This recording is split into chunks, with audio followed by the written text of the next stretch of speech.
नमस्कार जी।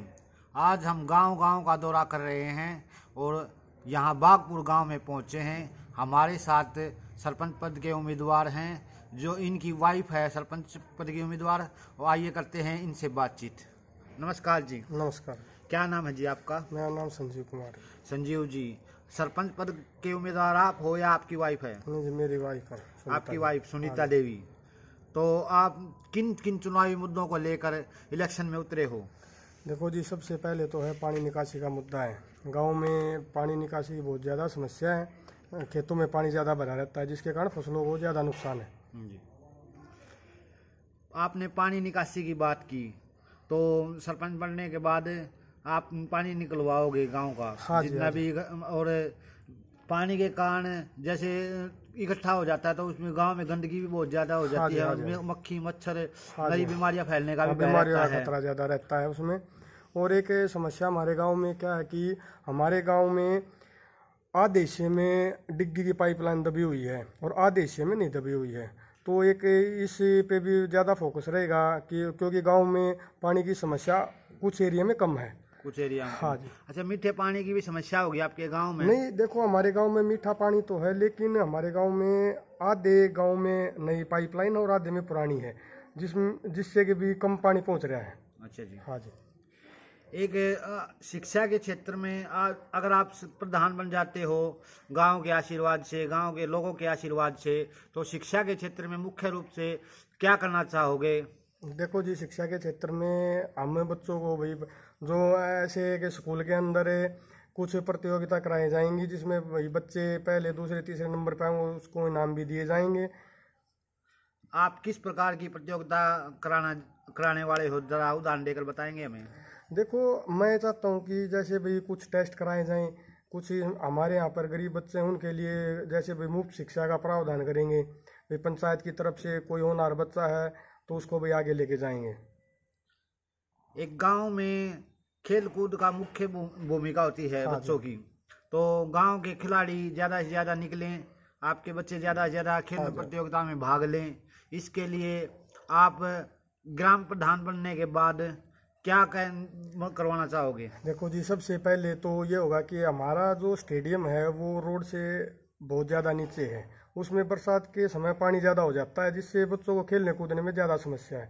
तो एक इस पे भी ध्यान दिया जाएगा कि भाई यदि मेरे को मौका मिल रहा है तो इसका भरत करवा के कम से कम सड़क से 1 फुट ऊपर लेके जाएं और अच्छा स्टेडियम बनाया जाए, जिससे बच्चों को प्रोत्साहन भी मिलेगा। भाई ये स्टेडियम बनेगा, खेलने कूदने में ज़्यादा बच्चे आएंगे। गांव में जैसे प्रतियोगिता होती है खेल कूद की, रेस की, और कंपटीशन भी होते हैं, तो उनमें कितनी दिलचस्पी है आप लोगों की? और प्रधान बनने के बाद किस प्रकार की प्रतियोगिता आप करवाने वाले हो खेल कूद से संबंधित? देखो जी, हमारे गांव में बहुत अच्छे अच्छे खिलाड़ी हैं और हमारे गांव में कबड्डी की टीम का बहुत ज़्यादा नाम था और अच्छे खिलाड़ी हैं, लेकिन स्टेडियम की वजह से यहाँ जो खेल में बच्चों की रुचि कम हो गई है। तो स्टेडियम बनवाने के बाद यहाँ पर बच्चों के खेल में ज़्यादा रुचि होगी। अच्छा, एक स्टेडियम भी आपके गांव की मुख्य समस्या है ना होना? हाँ, ना होना ये एक मुख्य समस्या है, क्योंकि सड़क से बहुत ज़्यादा डाउन है और बारिश के टाइम में पानी बहुत ज़्यादा भर जाता है यहाँ पे। आपके गांव में जैसे शिक्षा के लेकर बात करते हैं हम, तो आप ग्राम प्रधान बन जाते हो लोगों के आशीर्वाद से, तो शिक्षा के रूप में क्या करना चाहोगे आप? देखो जी, शिक्षा के रूप में क्या है कि हमारे यहाँ पर जो स्कूल है वो 8वीं तक का है, तो कोशिश करेंगे भाई बच्चों को भाई और 10वीं तक का हो, अच्छी शिक्षा मिले स्कूल में और अच्छी सुविधाएं हों। एक गांव में अपनी बच्चियों को तो स्कूल में खिला देते हैं, लेकिन जब वो बड़ी हो जाती हैं, जब कॉलेज जाने के लायक हो जाती हैं, उनको स्कूल में कॉलेज में नहीं खिला पाते, क्योंकि डरते हैं एक सिक्योरिटी को लेकर कि कहीं लड़की के साथ कुछ गलत ना हो जाए। तो इस जो भावना है और लोगों की सोच कहीं ना कहीं ठीक भी है, तो उसको कैसे निकालोगे? कैसे एक ऐसा वातावरण क्रिएट करोगे कि लोग अपनी बच्चियों को कॉलेज में खनाएं और निर्भीक होकर और निडरता के साथ वे भी दिलचस्पी दिखाएं कॉलेज जाने में, और ताकि उच्च शिक्षा प्राप्त कर सकें? देखो जी, हमारे यहाँ पर बहुत ज़्यादा लड़कियाँ जाती हैं और खेलों में भी हैं। ऐसा नहीं है कि हमारे गांव में भी बच्चे नहीं जाते, लड़कियां भी खेल में भी आगे हैं और पढ़ने में भी जाती हैं। तो देखो, एक हमारे यहाँ पर बेरी के पास कॉलेज अप्रूव्ड हुआ था, तो कोशिश ये रहेगी भाई यदि गांव का साथ रहा तो हम यहाँ पर कॉलेज की मांग फिर से रखेंगे गवर्नमेंट के पास। एक गांव के जनता के आशीर्वाद से आप प्रधान बन जाते हो तो इंटरनेट का ज़माना है, घर घर हर आदमी के पास फ़ोन है, तो वाईफाई और इस प्रकार की सुविधा भी क्या लगवाने का हाँ जी जरूर करेंगे। यदि मौका मिल रहा है तो वाईफाई जरूर लगवाएंगे जिससे बच्चों को पढ़ने में भी आसानी होगी। गरीबों की बात करते हो तो गांव में गरीबी का स्तर काफ़ी निम्न होता है, तो गरीबों के लिए आप क्या कुछ प्रयास करोगे ग्राम प्रधान बनने के बाद? देखो जी ऐसा है कि कुछ हमारे यहाँ पर जो गरीब हैं मतलब उनके यहाँ पर मकान है, कच्चे मकान है, और उनको गवर्नमेंट की तरफ से सुविधा पहुँच नहीं रही। तो ये भी मुख्य कारण रहेगा कि यदि मौका मिल रहा है तो जिसको ज़रूरत है मकान की उसका मकान जरूर दिलवाया जाएगा। आखिर में जनता को क्या संदेश देना पसंद करोगे?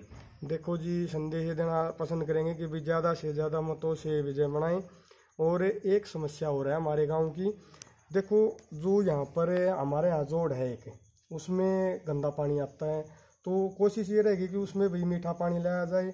और बारिश के टाइम पर जैसे बैठने की सुविधा नहीं है हमारे यहाँ पर, यदि बारिश हो जाती है जो भी बुजुर्ग है, माता बहन जो भी यहाँ पशुओं को लेकर आते हैं उनको बैठने में ज़्यादा समस्या होती है। तो एक ये कार्य करवाया जाएगा कि यहाँ पर जोड़ पर बैठने के लिए एक स्टैंड अप बनवाया जाएगा जिससे भी बारिश के टाइम पर आराम से बैठा जाए। और एक आरओ का वाटर कूलर लगवाया जाएगा पानी पीने के लिए। लोगों से क्या अपील करना पसंद करोगे? देखो जी मैं अपील करना चाहता हूँ कि ज़्यादा से ज़्यादा मतों से विजय बनाएं।